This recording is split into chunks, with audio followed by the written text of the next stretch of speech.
switch things around a little bit here. I'm gonna have a little talk with you before we get started. So once I'm done with my last little set, probably won't be no talking. So ain't much to be said anyway. We're just gonna do some shoulders and just gonna probably do some lateral raises paired with some dumbbell presses, and then some front raises paired with some easy bar presses. Try to just do a minimum amount of rest in between each set, you know, to maximize the work. But not gonna be out here. Try to do this kind of quick, because I don't know if you can see over my shoulder through the window there. It's like my neighbors are having look like a little get together, but actually I think they had a family member pass, so I don't want to be out here for a long time making a whole lot of noise, which I don't think they can really hear me. Hearing, it's my little radio that plays or whatever, whether I play a podcast on it or music or whatever. But I don't think it's too loud, but just out of respect, I ain't gonna try to be out here too long making too much noise. And also, when I come out here, I always let my boy Deuce come out here with me, and sometimes he likes to. You might not be able to see him right now. Actually, there he is right there. But yeah, my boy, he usually comes out. He's usually out here with me. You may see him from time to time come in the shed, but most of the time he's just kind of out here hanging out, doing whatever while I'm out there working out, or in there working out. But he does have a tendency to bark at people if they're standing around over there for too long or whatever. And I just don't want to be out here. I don't want to disturb them folks, because believe my wife talks to that lady. I don't really talk to no damn neighbors, unless I see them out there and they speak, and I'll speak to them or whatever. But I think my wife talked to the lady over there. I think she had somebody pass in her family, so that's what that get together is about. So try to be quick as I can and try to be quiet as I can and not disturb them folks. So that's it for the talk. We're gonna get to work, and once the work is done, it's black screen, and I'll probably see you next time, which will be Sunday more than likely. So all right, man, I'm gonna get to work, but I'll just go ahead and tell y'all to take it easy. I'm gonna say it at the end. I always say that at the end, so in advance I'll go ahead and tell you to take it easy. Murdered in the woods. It startled me a good bit, as I was pretty focused on the book and note-taking.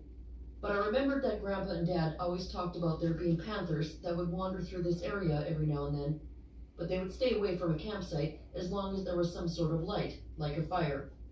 So I just grabbed a few more pieces of wood, threw them on the fire, and went back to reading the book. About 5 minutes later, the scream happened again, but this time it was way closer, like at least 2 miles, if not closer.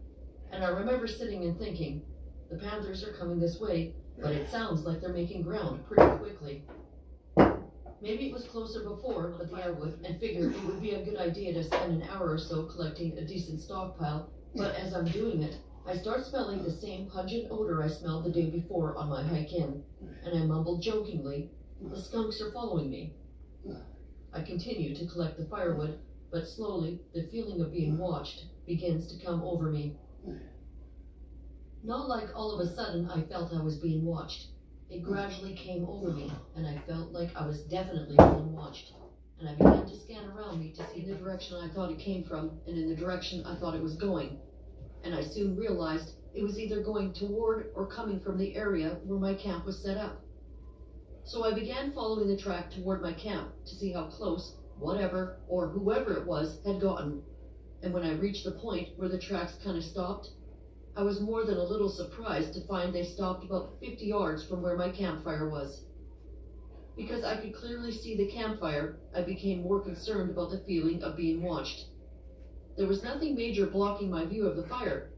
The hammock was a little harder to see, but you could see it if you craned your neck slightly to the left. Freight train plowing through the woods behind me. I jump and turn a full 360, trying to see what the hell is running through the woods behind me. Realize it's running away, not toward me, but in such a way that it's heading toward the creek, so almost in the opposite direction as my camp. After what felt like an eternity listening to this train destroy the forest around me, I heard a grunt and then a splash and a rush of water, like a sumo wrestler had just performed a cannonball into the creek, and immediately began trying to run through, wanting me to come check on you. I sat for a moment, a little confused, before saying, "I'm fine," and popping another piece of jerky in my mouth. My uncle looks at me and says, "You look like crap. Did you stay up all night?" I just kind of shrugged and said, "I had a hard time falling asleep last night, but I'm all right." He switched his gaze from me to my dad as if to say something's up, but looking at my dad's facial expression, I could tell Dad already knew I was hiding something, so he asked, "Did you see those weird footprints on the trail?" In my head, I'm going, "By the trail? They were 20 yards off the trail yesterday, not on the trail." But I said, "No, I haven't been over there this morning. I just woke up." I'm looking over the bank and down the creek to see if I could see anything that might have made the sound. Looking down the creek, I noticed the waves coming around the creek's elbow curve. I say waves because they were much larger than a ripple. I slowly start walking toward the area where I think the sound is coming from, hoping it's just a tree that fell in the water and not some crazy person that's having their fun at my expense. But when I got to where the splash would have been, there's nothing. No visible prints on either side of the bank, no tree, no more ripples or waves. It's all calm. Baffled and kind of scared, I turned around and walked back toward camp when I hear rustling coming from the trail. Yeah, that fucking left side is still great. feeling It's got me in its view. like it and I was have no yesterday with that chance of weak escaping now that I'm fatigue shit. cornered. But to my I'm relief, trying to power the through this sound was shit. just my uncle making it back with all his gear. He says, "Okay," and walks down the bank with his fishing gear in hand, and I start walking toward my first trap. As I'm making my way around the empty traps, I start feeling like I'm being watched again. But I put it in the back of my mind and checked the last few traps, only to find them empty too. And I thought to myself, it's kind of foolish to be trying to trap something that might be full of parasites this time of year. So, as I'm walking back to camp, I set off the deadfalls and pick up the snares, because I don't want to kill something that I might not be able to eat.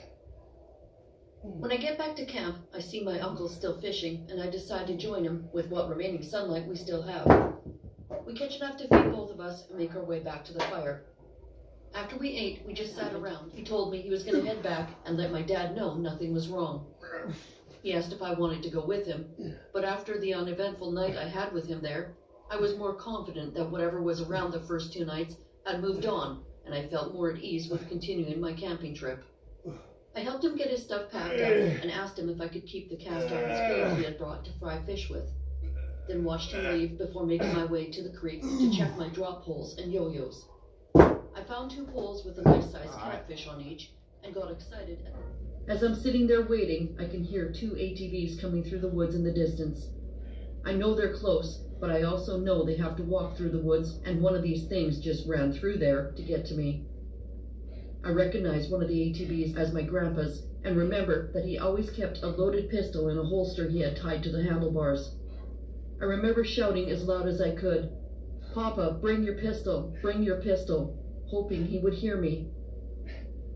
I want to run toward them so bad, but I know whatever I assumed was sneaking up behind me could possibly be between me and them, and all out of speaking, I finally let go of Mum so she could get me a glass of water to try and calm me down. After sitting for a moment, collecting myself and letting the water calm me down some, I finally look at my dad, who asks, "Barrett, tell us what happened." So I tell him everything from start to finish. When I finally finish, I'm crying again because I'm still having a hard time coping with the whole situation, and I'm having an even harder time convincing myself that what I saw is actually what I saw. Inside our room all night, and 2 night lights plugged in the room. I still go hunting, fishing, and camping, but never alone anymore. I try not to let the experience ruin my love for the outdoors, but it's definitely harder for me to enjoy it if I'm not within walking distance of a trail or road. I won't venture into deep forests anymore, in a group or alone, and I've never gone back to that camping spot again. I don't know what was happening that night or what their intentions were. I can only speculate that whatever it wasn't going to end well. And I don't want to know what would have happened if it weren't for me being alert enough to hear that stick breaking.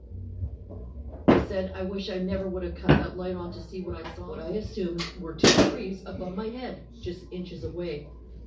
I figured I had rolled in my sleeping bag since we were on an uneven area. Something told me to close my eyes and go back to sleep. And that's exactly what I did. When I woke in the morning, I discovered that I hadn't rolled in my sleeping bag at all, and the 2 trees that were above my head were gone. We all saw what looked like a set of tracks that went from behind our campsite and led exactly where I was sleeping, and I ran until I was almost to the house. I looked back and the creature was in the field, still running at me. I made it to the porch and twisted the doorknob, but it was locked. I beat on that door like my fists were a framing hammer. I could hear the others in the house and beat the door even harder. Finally, the door flew open and I fell inside, crying in hysterics. I turned to look at the others, and they were at the living room window pointing at the monster that was now in the yard. At the time, we had a vicious German shepherd chained up in the backyard, and I recall him barking non-stop throughout this ordeal. In my mind, I could see the dog at the end of his chain trying to break loose to get to this creature the size of a normal human. Later that day, I remember my stepfather walking around the house, taking pictures of everything that we saw, all the damage and the tracks the creature had left behind. I also remember a neighbor who came to the house that day. This is a man who lived on the other side of the gravel pit. He kept cows on his place, and he and my stepfather stood in the yard talking for a long time, and they walked around the house while my stepfather showed him the damage. Taken a white man into the mountains for the purpose of seeing the Bigfoot. Here's what happened. We took a horse trailer with us, with 2 horses inside. When we got to the right area, according to him, we then saddled the horses and went in further on horseback. Pop was very experienced. We rode on horseback for 5 hours. It was wilderness. We rode for maybe 6 miles.